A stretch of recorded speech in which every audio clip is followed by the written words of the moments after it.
let's kick rocks on the alcohol, drugs, and even mental health. The reward of being able to help some people like get on the path in the direction that they're wanting to Right. be. It is. It's rewarding. I mean, when you help somebody or somebody gets into recovery or, you know, they've turned their life around or they're doing really well, and to know that you maybe have had a small part in that, it is really rewarding. And nobody goes into behavioral health to be rich. It's just not happening. Right. And so they go into it because they want to help people. And so it really does make a difference. Yeah, that's a huge, huge reward and part of that job. I've always thought in a perfect world, right, if I could just go get my dream job, it literally would be like a sober living facility. Really? Yeah, I've always been interested in this. I watch a whole lot of intervention. I mean... To the point. Why do you do that? Oh, God. Hey, do you even know what the show is? No. Okay. Well, that's why. So anyways, Victor, Intervention is a TV show. It's a documentary where they basically get someone who has a drug or alcohol problem. Okay. And they say, hey, we're doing a documentary on people with addiction problems. Do you mind if we follow you for a couple weeks and just see how you live your life? And the people, I'm sure they get offered money or something. They have to get something, yeah. But the backdoor part is that the family and friends of this person with addiction problems has really coordinated this in hopes of providing an intervention at the end. Okay. And the person... Do they know that going into it? The individual? No. Okay. They do not know the intervention is coming at the Gotcha. end. That's where a lot of them, and that's the show. Well, Victor, obviously I don't watch interventions. But as the show has grown, you know, there's these addicts have, like, they're aware of it. And then so they're like, I swear if I walk in this room and my family's in here, if this is intervention, I'm gone. Yeah. Like, I'm not sitting down and having this talk. So...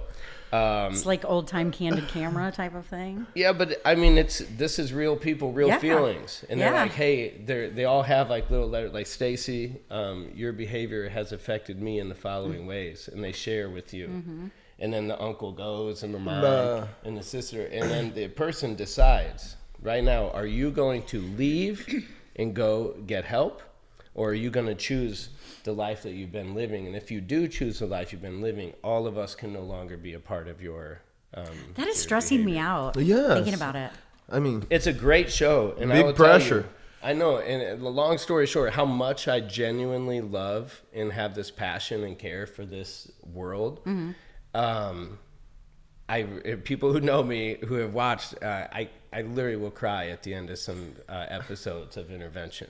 And I don't know these people. I have no skin in the game. But when you see someone like they got clean, you saw what they were going through. Right. And they finally get clean and they look healthier. They have the smile. Their eyes are like glowing, you know. And so do they usually get clean at the end? Yeah, it's not. And that's when I've cried at some where you see they had it. And then after like 30, 40 days, they have a relapse. And you're like, no, man, I think no. that's why it stresses me out hearing you explain it, because especially with substance use, getting into recovery is so difficult. And it takes people sometimes 2, 3, 4, 20 times for it really to, you know, sink in and work and understand why they're doing it. And so it kind of stresses me out that they put people on the spot right there, because everybody will say, sure, I'm ready. I don't want to live this life anymore. You know, I've said it 100 times. Nobody wakes up one day and says, well, I want to be addicted to drugs. That's what I want to do with the rest of my life. It doesn't work like that. And it really is a brain disease. And so, you know, it makes me a little bit sad in that, you know, if they say, okay, yeah, I really want to get help, they go and they're not successful that time around. What then are these family members doing? You know, are they saying, well, you couldn't cut it, so we're cutting you off? Right. Or, you know, you said you were going to do it and you didn't make it, so we're not here to support you. And that's when people really need support so bad. Right. And is there a lot of medicine that those people need to take, like in a treatment, or like what would be the first thing the guy is literally like seeking for help? Like, not everybody has medicated assisted treatment for Okay. substance use. It depends on what substances they use, how long they've been using. But there is medicated assist. Like for opioids, you can use Suboxone to decrease that dependence on the opioid. But you know, it doesn't necessarily work for everybody, you know, and not everybody is successful at it.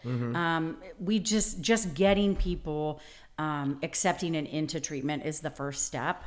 And if they can even start acknowledging that they have an issue and that they want to work on it, you know, medication isn't always necessary. Sometimes just talking through it, you know, and there's such different ideas now, because and I'm going to call it the old school idea, you know, the Alcoholics Anonymous idea was based on complete abstinence. You have to completely stop the drug or alcohol that you're using. Well, now there's a strong push for harm reduction as opposed to complete abstinence. So that's, are you at least decreasing your usage significantly? Or are you looking for a place that will distribute clean needles and allow people to shoot up in a safe environment? Because studies have shown that that type of harm reduction will actually decrease usage over time. Yeah. And so there are two ideas and thoughts about it now, and so it just really kind of depends on what your thought process is, or where you come from, or what your idea about it is. So there's a lot of different options out there for people.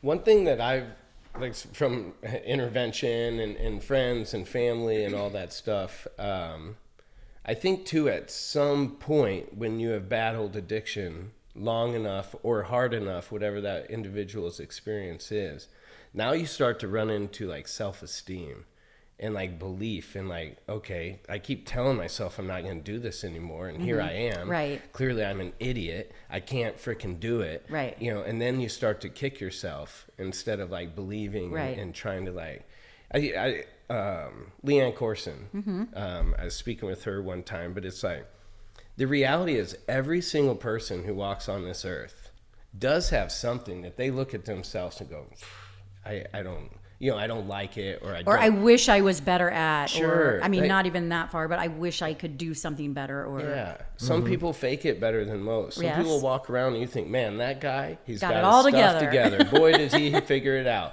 And I guarantee you that guy or gal still lays their head down at night and goes like, damn, man, I wish I wouldn't have did this today. I agree. I mean, nobody is 100% perfect. It just, and if you say that you are, or you think that, you know, not that I don't want people to have great self-esteem, but, you know, there's something going on with everybody. Oh, yeah. There absolutely is. Whether or not it's small or huge, it just depends. But I agree with you. I think there's always something. And especially with addiction and substance use, I think people do really beat themselves up because they haven't been successful in stopping, and everybody wants me to be clean, and, you know, they want all these things for me, and I just can't do it. It is hard. It's very hard.